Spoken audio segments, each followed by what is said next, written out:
Irmãos, boa noite. Nosso tempo está bastante avançado.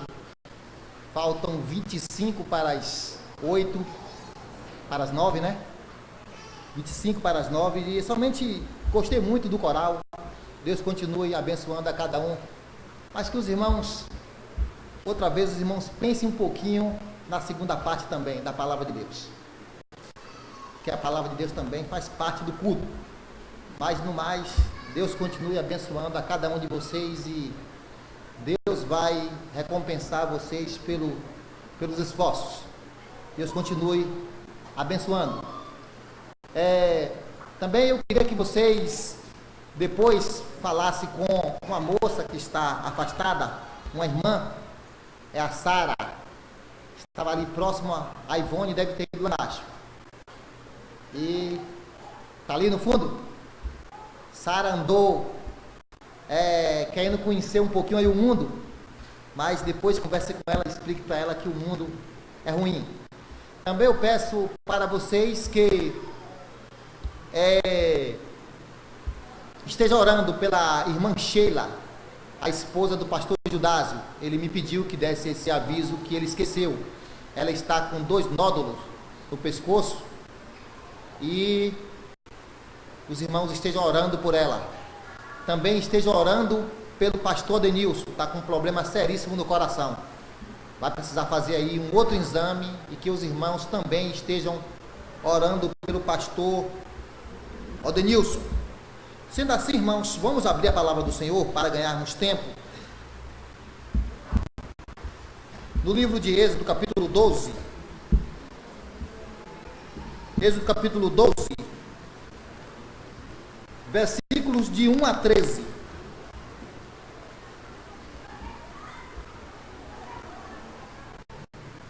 Livro de Moisés, Êxodo, capítulo 12, versículo de 1 a 13. Eu sei que vocês estão cansados de estar sentados, né? Menos é o coral. Então, vou pedir ao coral que continue sentados e aqueles que estão cansados de sentar, por favor, fiquem de pé. E o coral pode descansar.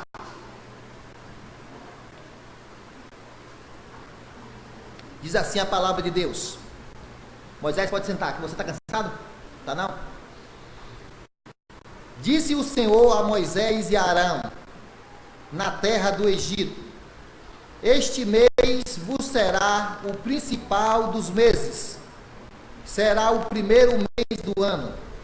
Falai a toda a congregação de Israel, dizendo: aos 10 deste mês, cada um tomará para si um cordeiro, segundo a casa dos pais, um cordeiro para cada família.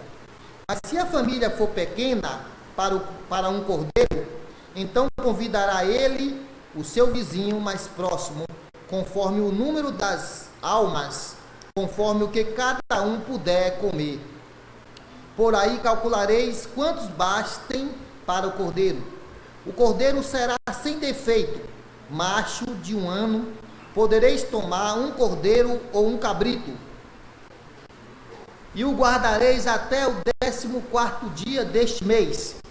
E todo o ajuntamento da congregação de Israel o imolará no crepúsculo da tarde. Tomarão do sangue e o porão em ambas as ombreiras e na verga da porta, nas casas em que comerem. Naquela noite comerão a carne assada no fogo, com pães asmos e ervas amargas, e comerão. Não comereis do animal nada cru, nem cozido em água, porém assado ao fogo, a cabeça, as pernas e a fissura. Nada deixareis dele até pela manhã. O que, porém, ficar até pela manhã, queimá-los-eis. Desta maneira o comereis: lombos cingidos, sandália nos pés e cajado na mão. Comê-los-eis à pressa, é a Páscoa do Senhor. Porque naquela noite passarei pela terra do Egito e ferirei na terra do Egito todos os primogênitos, desde os homens até os animais. Executarei juízo sobre todos os deuses do Egito. Eu sou o Senhor. O sangue vos será por sinal nas casas em que estiverdes. Quando eu vir o sangue, passarei por vós, e não haverá entre vós praga destruidora quando eu ferir a terra do Egito. Que o Senhor esteja preparando os nossos corações para ouvirmos a sua voz. Poder sentar. Senhor, nosso Deus, nosso Pai que está nos céus, nós te agradecemos por mais esse dia, por tudo até aqui que foi te apresentado, ó Deus, que o Senhor possa ter recebido como aroma suave, ó Deus, e que o Senhor também continue a abençoar, ó Deus, na exposição da tua palavra, e que as pessoas que estão aqui, ó Deus, que ainda não tiveram um encontro com Jesus, possam, ó Deus, confiar em Jesus como o seu Salvador. Nos abençoa, Senhor, também nos iluminando, ó Deus, na exposição da tua palavra. Essa é a nossa oração em nome de Jesus. Amém. Páscoa. Para uns, ela significou a morte. Para outros, ela significou libertação. A mesma noite da morte para os egípcios foi a noite de libertação para os hebreus.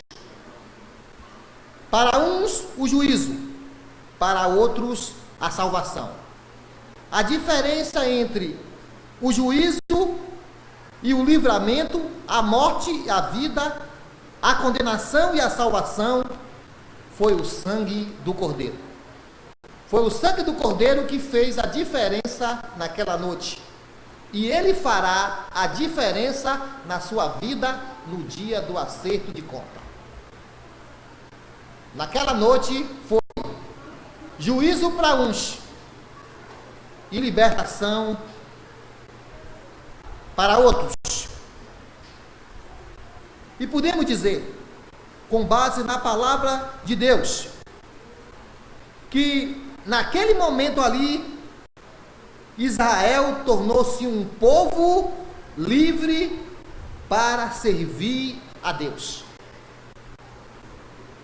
Israel tornou-se um povo livre para servir a Deus. Foi uma noite de libertação para aquele povo, como foi também para nós, naquele dia que nós entregamos a nossa vida a Jesus. Foi a noite de libertação. E cada um vai pensando aí naquele dia. E qual a mensagem da Páscoa? Qual a mensagem da Páscoa? Porque a Páscoa vem sendo deturpada dia após dia. Páscoa não é ovos de Páscoa, ovos de chocolate. Páscoa não é peixe. Páscoa não é comida de azeite. Páscoa não é o Pascoal, da qual faz um bonecão gigante e enfeita todo. Páscoa não é isso. Páscoa, conforme a palavra de Deus, aqui, o primeiro ponto dessa mensagem, do versículo 1 ao versículo 3 é: a Páscoa marca um novo começo para o povo de Deus. A Páscoa marca um novo começo para o povo de Deus. Mas não só um novo começo, um novo calendário, uma nova vida para o povo de Deus.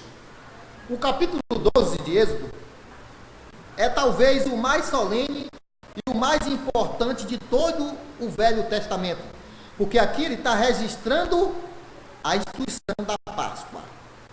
Note que ele fala no verso 2: este mês vos será o principal dos meses, ou seja, o sacrifício da Páscoa inaugura um novo calendário.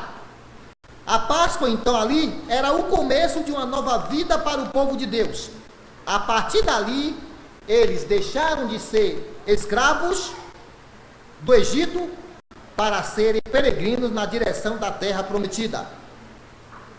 As pessoas pensam, muitos pensam, que quando uma pessoa se converte, ela perde a vida. Não é isso que nós ouvimos por aí?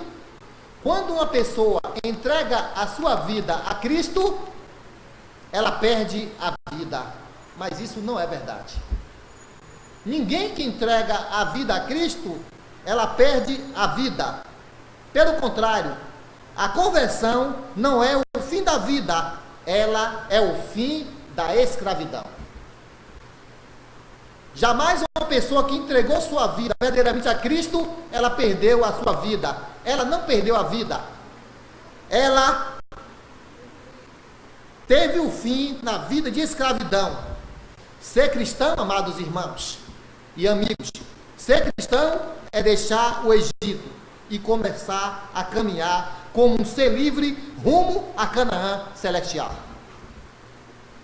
Ser cristão é deixar o Egito.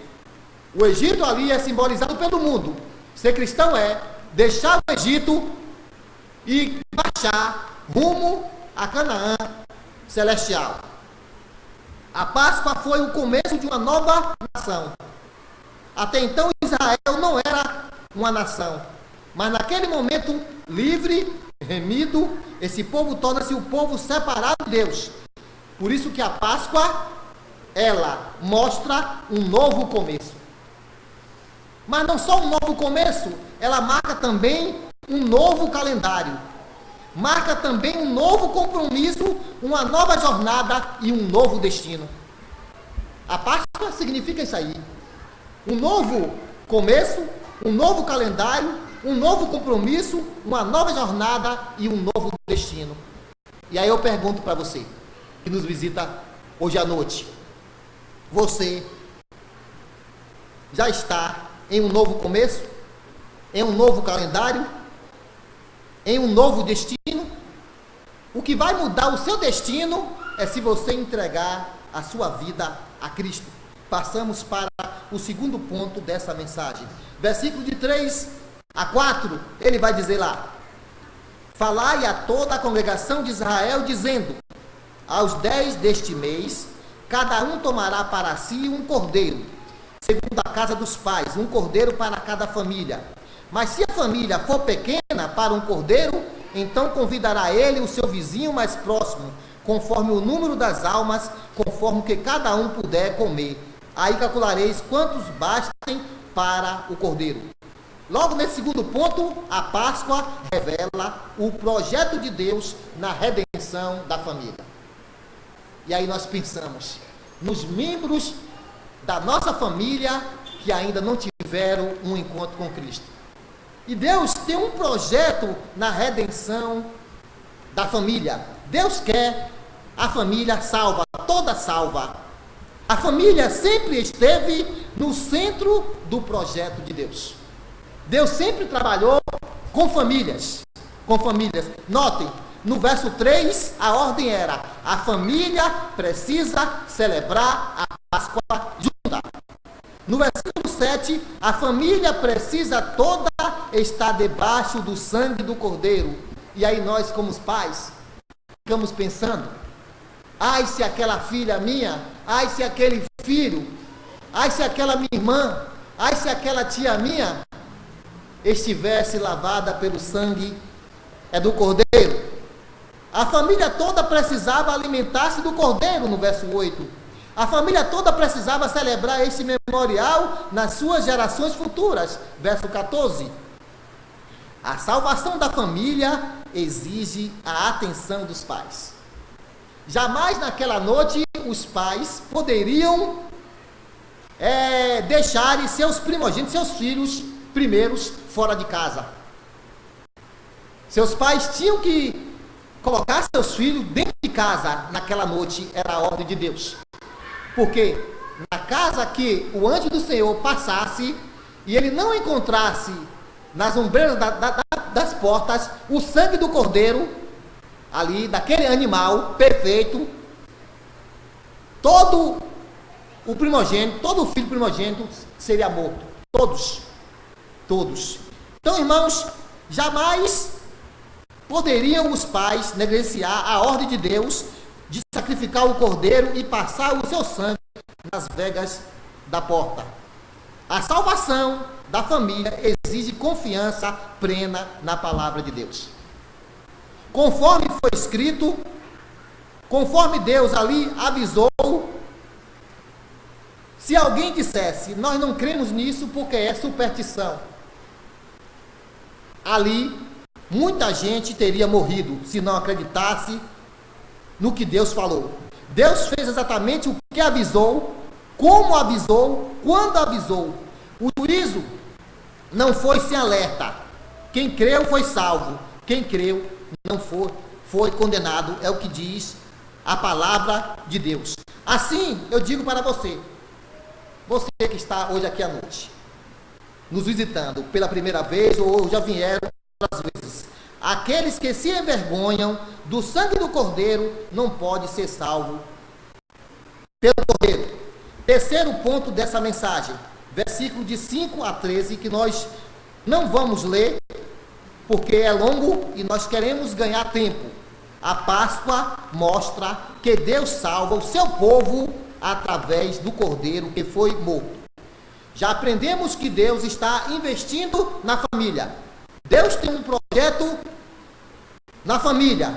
Agora a Páscoa mostra que Deus salva o seu povo através do Cordeiro que foi morto. O Cordeiro da Páscoa é o Cordeiro divinamente apontado. Abraão, quando foi sacrificar seu filho, o Isaac fez uma pergunta para o seu pai, Abraão. E a pergunta foi o quê?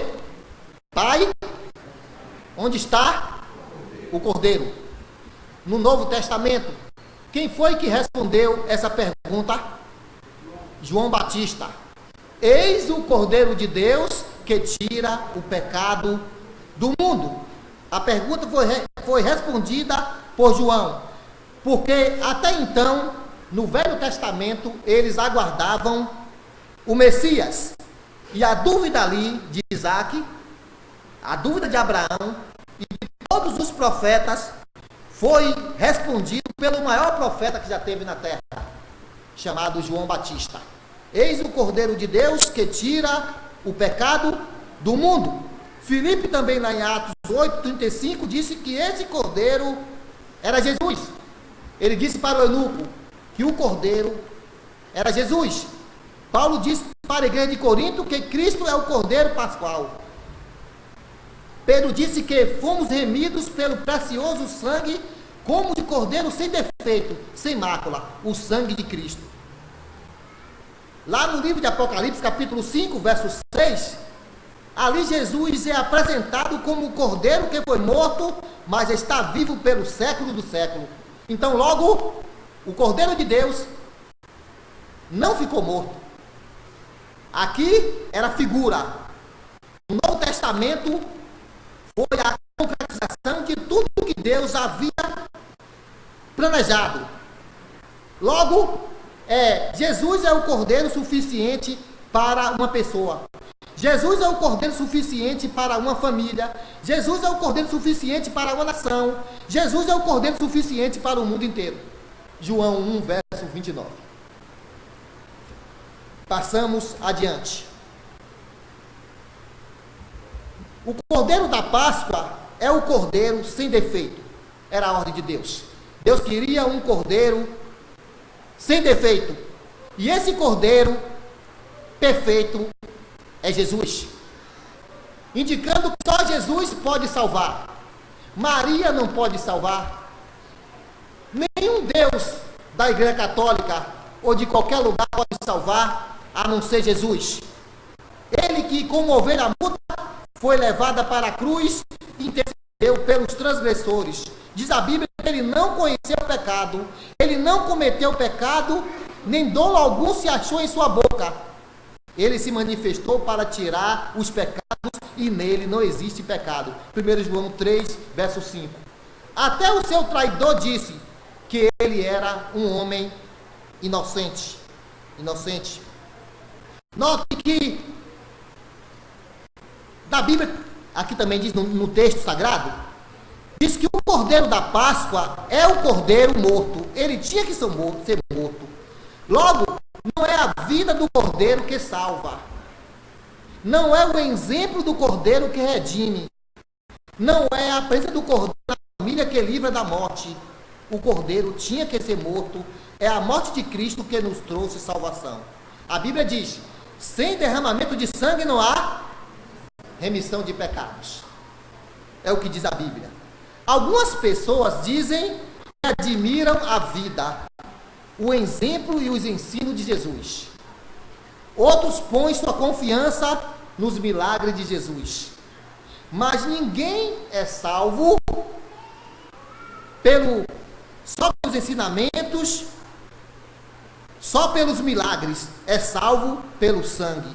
É a morte de Cristo que nos trouxe salvação. Mateus 20, verso 28, diz lá que ele veio para dar a vida em resgate de muitos. Mateus 26, verso 28, ele vai dizer lá: este é o meu sangue, o sangue da nova aliança, derramado em favor de muitos para a remissão de pecados. Mas não só isso.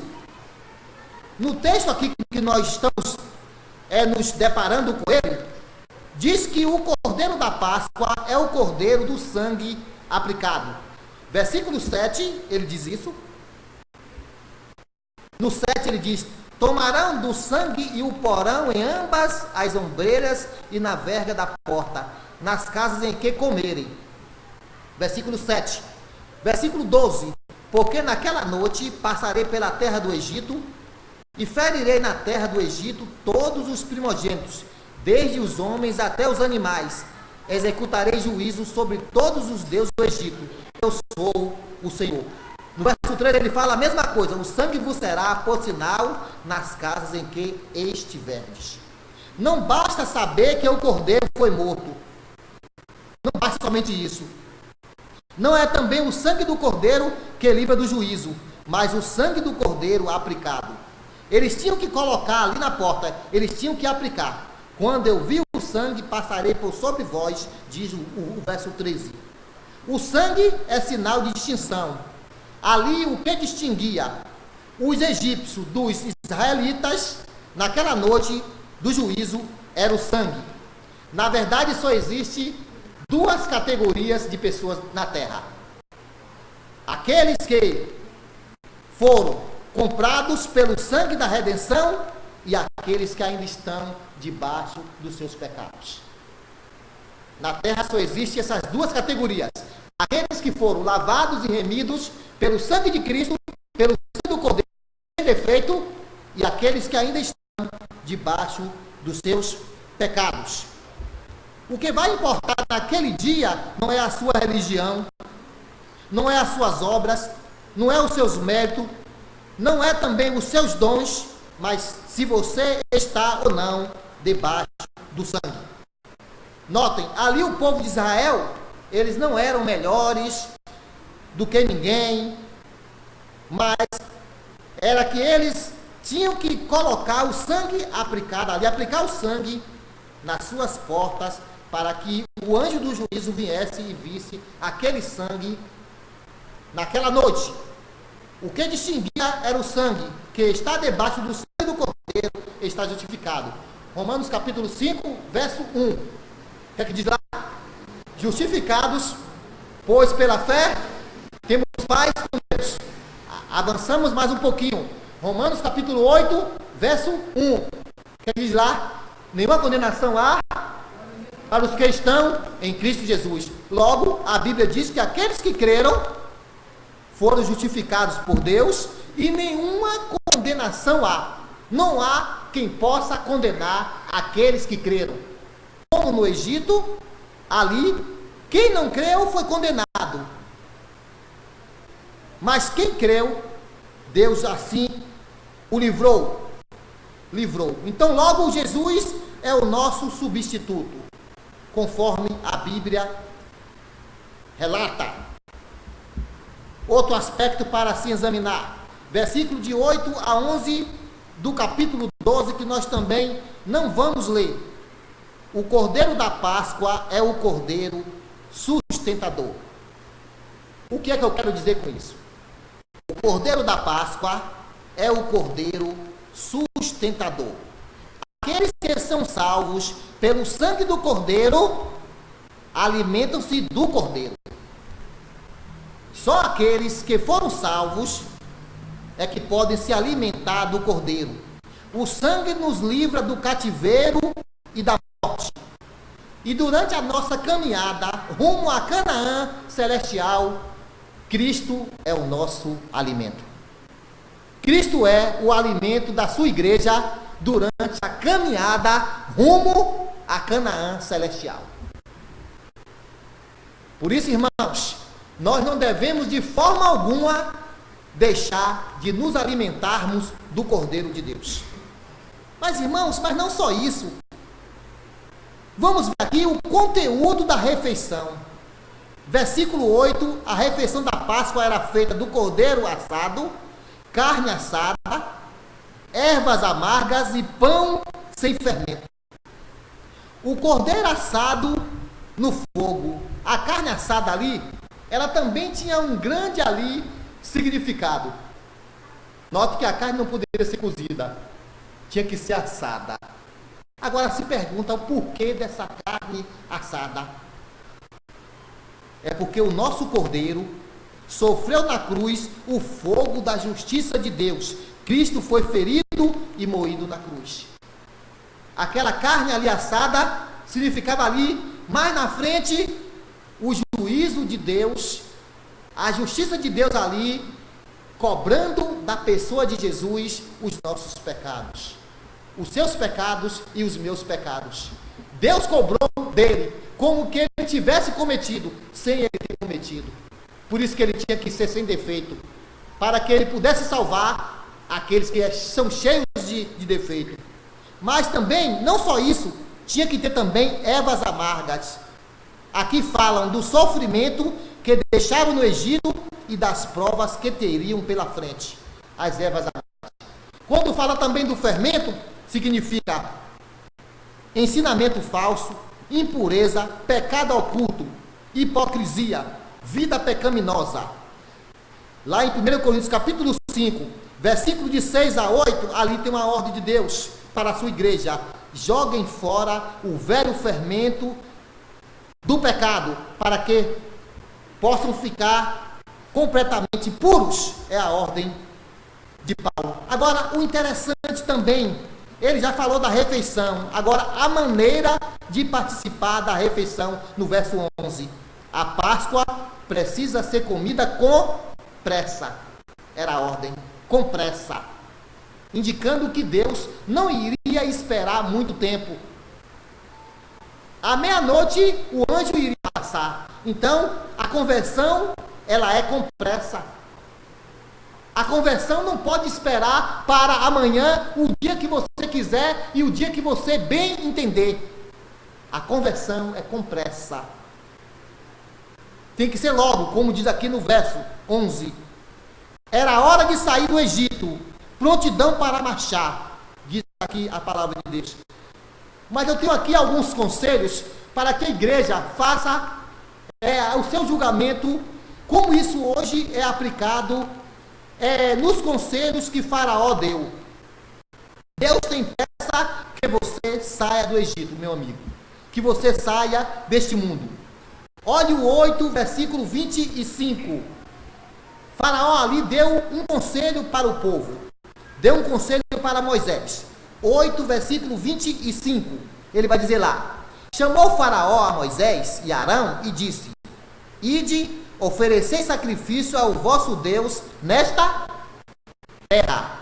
Então, logo, a ordem de Faraó era que o povo de Israel servisse a Deus ali mesmo, no Egito mesmo. Agora, se o Egito simboliza o mundo, o que é que o diabo quer que você faça? Que você fique no mundo. Que você sirva a Deus, mas no mundo. O que isso é mentira. Eis o Cordeiro de Deus que tira o pecado do mundo. Logo ele quer tirar você desse mundo pecaminoso. Mas ele deu outro conselho, o Faraó, que é muito interessante. Capítulo 8, verso 28. Ele deu outro conselho. Então disse Faraó: deixai-vos ir, para que ofereçais sacrifício ao Senhor vosso Deus no deserto. Somente que, saindo, não vades o quê? Muito longe. Faraó não queria que o povo ficasse muito longe do Egito. O diabo também não quer que você fique muito longe do mundo. O diabo quer que você fique sempre perto do mundo, porque o mundo é atrativo. O mundo lhe oferece muitas coisas, igual ao Faraó. Fique lá, sirvam a Deus no mundo mesmo, ou então fique por perto. Mas eu queria ler aqui também algo interessante, que ele mandou também que os jovens ficassem lá no Egito. 10, versículo 9 e versículo a 11. Capítulo 10, de 9 a 11, ele vai dizer lá: replicou-lhes Faraó: seja o Senhor convosco, caso eu vos deixe ir, e as crianças, vede, pois, tende conosco más intenções. Não há de ser assim. Ide somente vós, ide somente vós, os homens, e servi ao Senhor, pois isso é o que pediste. E os expulsaram da presença de Faraó. Então note que ele queria que os jovens ficassem lá no Egito. E o que é que o diabo hoje tem feito com os jovens? Qual é o plano do diabo hoje para os jovens? Quantos jovens têm se matado? Quantos jovens têm morrido? Fique no mundo mesmo, fique no Egito, faça o que você quiser. É o conselho que o diabo tem dado também aos jovens que têm morrido um após outro, à idade de 20 anos. Antigamente os filhos sepultavam os pais. Mudou, está assim o mundo, Hoje é os pais que sepultam os filhos. Outro dia estava na minha casa, liguei a televisão, quando eu olho um colega meu chorando, ele e a esposa se abraçado. Naquela hora tinham acabado de matar o filho dele aqui, no Bonocô. Um menino que eu vi pequeno, se envolveu no mundo das drogas. Então é isso que o diabo diz aos jovens: sirvam a Deus, mas no mundo, porque no mundo também serve a Deus. Essa concepção tem que ser tirada da nossa mente.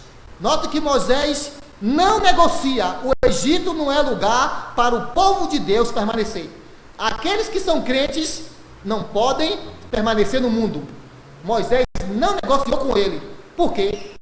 O Egito não é lugar para o povo de Deus permanecer. O mundo não é lugar para você ficar. Você vive no mundo, você não é cidadão do mundo. É o que diz a palavra de Deus. Lá também no livro de Apocalipse 1,18, diz que o Cordeiro da Páscoa é o Cordeiro vivo. Ele está vivo. Ele não ficou na cruz, conforme alguns aí pregam, o Senhor morto. Ele está vivo. O Cordeiro de Deus, lá, ele está vivo. Que está no trono e que reina. Aquele diante de quem todo joelho se dobra. Fique certo. Se você não crê em Jesus como seu Salvador, você vai sofrer muito, e queira ou não queira, você vai ter de dobrar o joelho diante dele. O Apocalipse nos aponta o Cordeiro que tem 7 chifres, onipotente, sinal de força, que tem 7 olhos, onisciente. O Cordeiro que voltará para julgar as nações. Apocalipse 1, verso 18. Logo, a morte de cruz, ou a morte de Cristo na cruz, é o nosso êxodo. A morte de Cristo na cruz é o nosso êxodo. O que significa êxodo? Saída. Então, Deus encontrou uma saída para o povo. Foi que Cristo tinha que morrer na cruz. Esse é o Deus que te ama. É o Deus que é o mundo. É o Deus que é o nosso alimento. O Cordeiro que foi morto, mas está vivo, é o nosso alimento.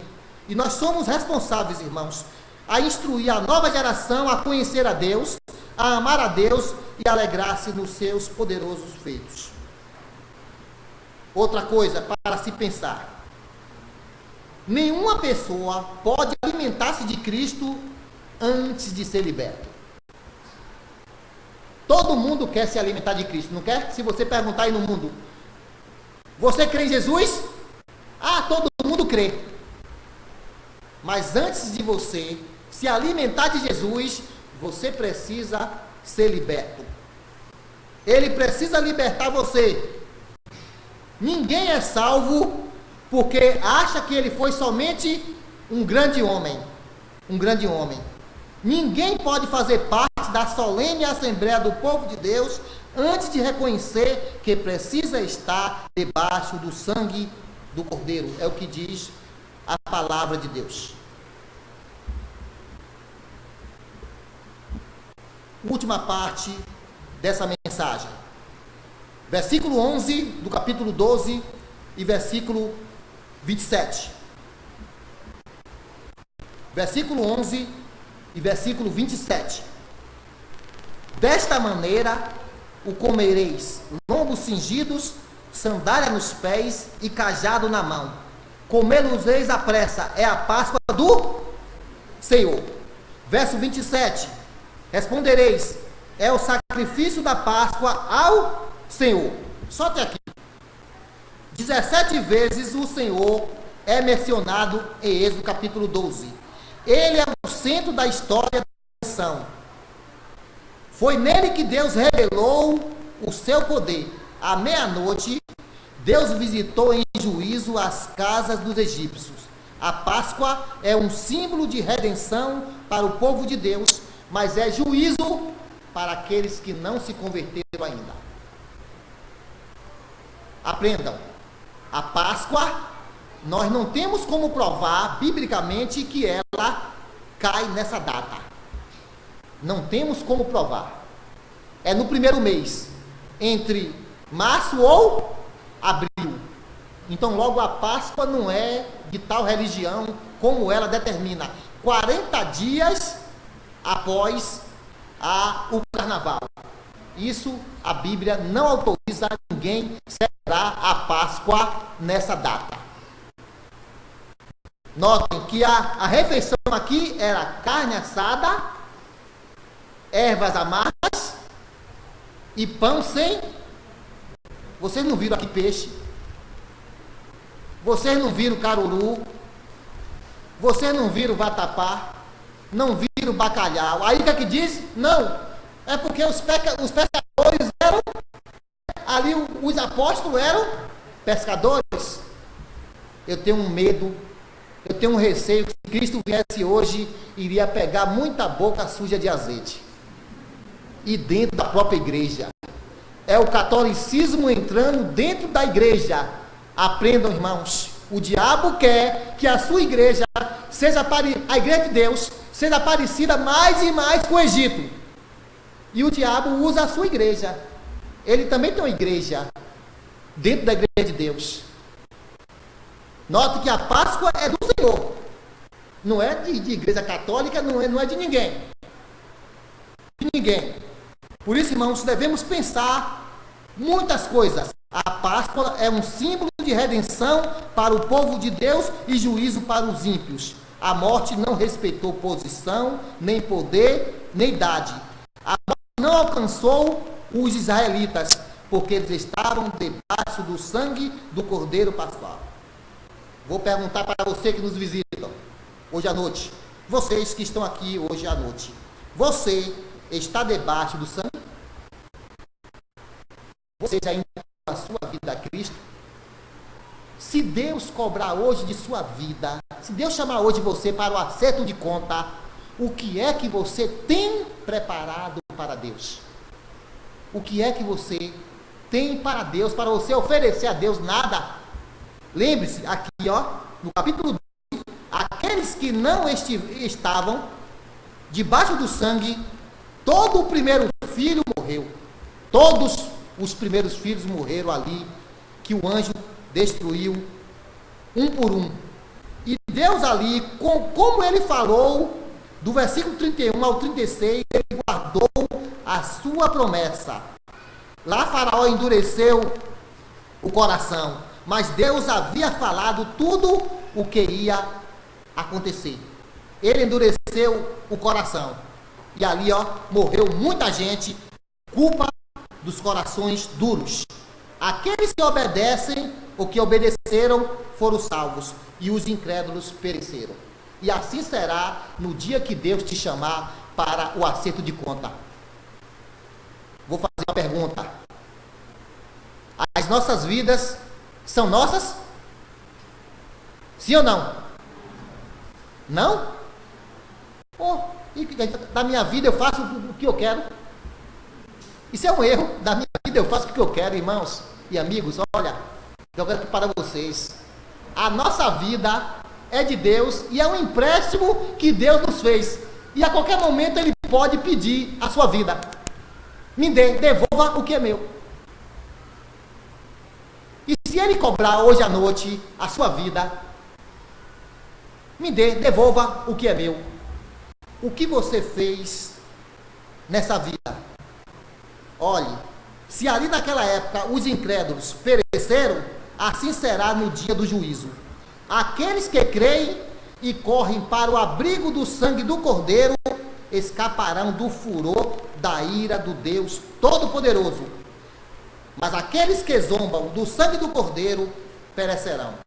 Ele diz: passará os céus e a terra, mas as minhas palavras não passará, diz a Bíblia. Note que ali saíram 600.000 homens, mais mulheres e crianças, em torno de 2 milhões de pessoas. Interessante. Ali o êxodo foi a maior demonstração da libertação de Deus na vida de Israel, símbolo da nossa redenção. Tudo isso aqui era um preparativo para nos trazer Jesus. Ele já veio,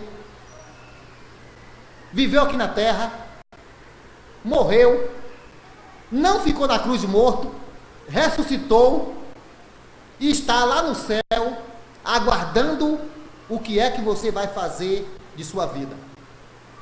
Por isso que a palavra de Deus diz que Ele cumpriu a redenção que Deus assim impôs por Ele. A redenção, ela tem 3 grandes significados. Atos 20, versículo 28, diz lá que Deus comprou a sua igreja com seu próprio sangue. Então logo significa comprar. Redenção significa comprar. Mas não somente comprar. João 1, versículo 29. João lá diz o quê? Eis o Cordeiro de Deus que tira o pecado do mundo. Então significa comprar e tirar. Comprar e tirar o pecado. Mas não só isso. Eu vou encerrar com João, capítulo 8, verso 36. Diz lá: se o Filho vos libertar, sereis livres. E eu queria perguntar para você, se você já está livre da condenação de Deus. João 8, versículo 36, um versículo bem conhecido, todo mundo conhece ele. Bora lá em uma só voz? Se, pois, o Filho vos libertar, verdadeiramente sereis livres. Livre de quê? Romanos capítulo 8, verso 1 diz: livre da condenação de Deus. E Ele veio para isso. Ele não veio para brincar com você. Ele veio como Salvador. E aí eu pergunto para você que está hoje aqui à noite: você quer encontrar com Jesus como juiz ou como Salvador? Como você pretende encontrar com Ele? Vocês aqui ouviram as músicas, as mensagens aqui, a mensagem cantada. Agora a mensagem do Senhor. Você está debaixo do sangue? Você gostaria de ser livre hoje de seus pecados, livre da condenação? Você gostaria hoje de entregar a sua vida a Jesus?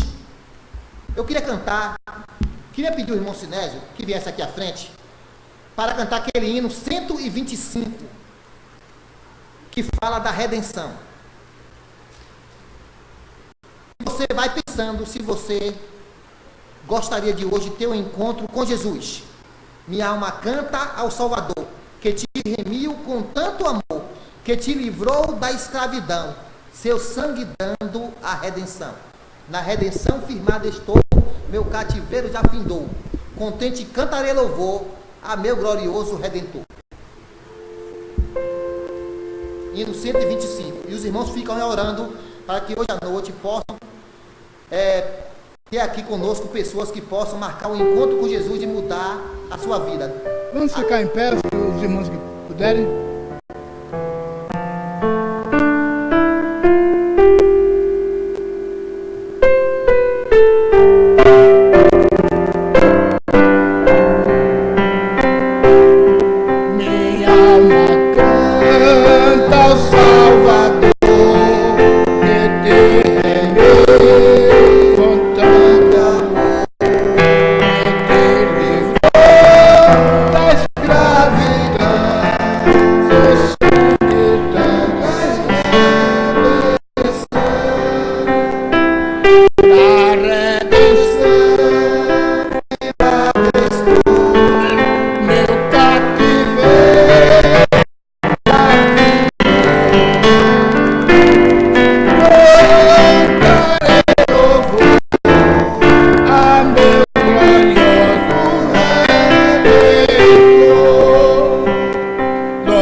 feliz momento quando vi na triste cruz morrer por mim pra purificar opressor.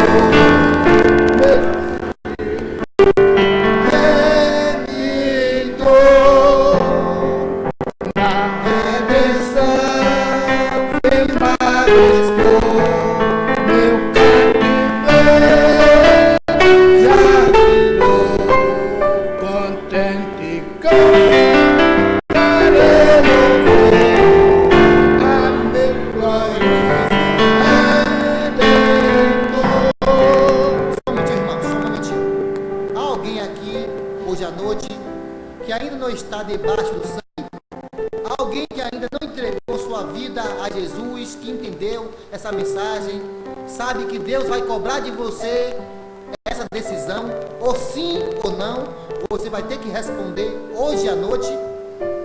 Alguém que gostaria de entregar a sua vida ao Senhor Jesus Cristo, hoje à noite, gostaria de se livrar-se da condenação de Deus.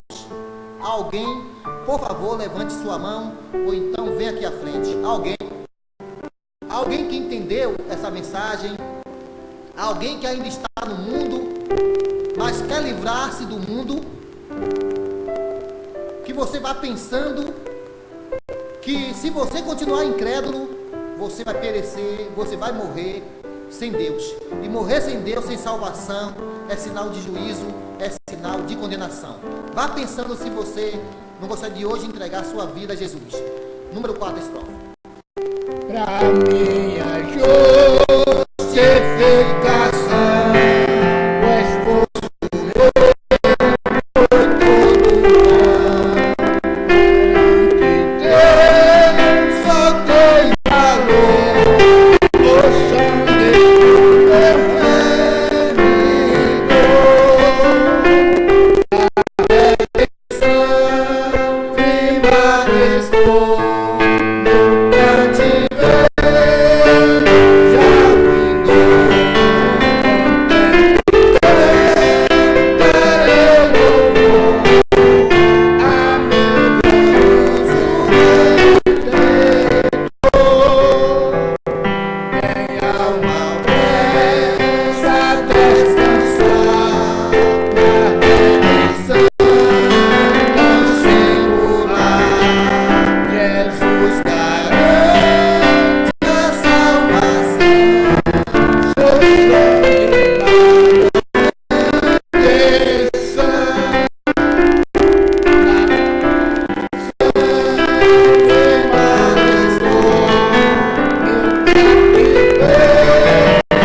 Você quer continuar longe de Jesus ou você quer ficar perto? Que você pense hoje à noite que você não saia sem Cristo. Obrigado, irmão Silésio. Que você pense na sua vida, no que tem sido a sua vida até hoje. Você é uma pessoa feliz? Para a sua felicidade eterna, você precisa entregar sua vida a Jesus. Esse é o nosso conselho. E que toda a família possa estar debaixo do sangue do Cordeiro. Você que pertence a uma família cristã, você não será salva ou salvo porque sua irmã, seu pai, sua mãe ou sua esposa ou qualquer uma outra pessoa é crente. A salvação, ela é individual. A expiação é individual. Cada um terá de entregar a Cristo, a sua vida a Cristo. Para a igreja, que vocês continuem se alimentando do Cordeiro, que vocês continuem marchando em direção a Canaã celestial, e que nós temos essas responsabilidades de ensinar para as futuras gerações o que faz. Páscoa não é chocolate, Páscoa não é azeite, não é peixe, Páscoa é Jesus nos nossos corações. A Páscoa deve levar-nos a uma profunda investigação, a fim de saber se de fato todos os membros da família estão debaixo do sangue.